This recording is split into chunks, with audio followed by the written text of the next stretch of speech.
नमस्कार, तुम्हा सर्वांच्या बीबी न्यूज तुमच्यामध्ये स्वागत आहे। मुलाच्या लग्नाची पत्रिका देण्यास गेलेल्या जिल्हा परिषद सदस्याच्या गाडीमध्ये विषारी लांब कोबरा असल्याचे माहीत असूनही त्या जिल्हा परिषद सदस्याने जीव मुठीत घेऊन त्याच गाडीत 50 किलोमीटरचा प्रवास केला। हे काही सिनेमातील कथा नाही तर वास्तविक घटना आहे।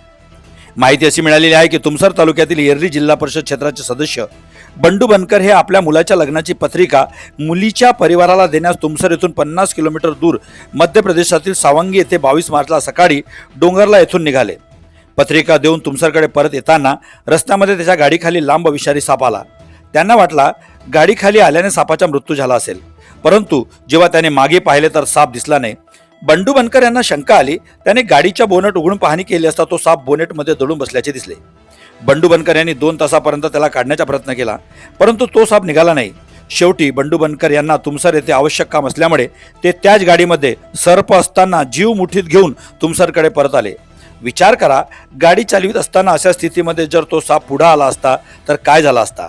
एवढी मोठी जोखीम बंडू बनकर यांनी घेऊन ते तुमसरकडे रवाना झाले। शेवटी तुमसर जवळील चिचोली येथे पोहोचले व सर्पमित्राला बोलावून त्यांनी तो गाडीतून कोबरा काढला। त्यानंतर बनकर यांनी शेवटी सुटकेचा मोकळा श्वास घेतला। त्यानंतर त्या सर्पाला जीवनदान देण्यात आले।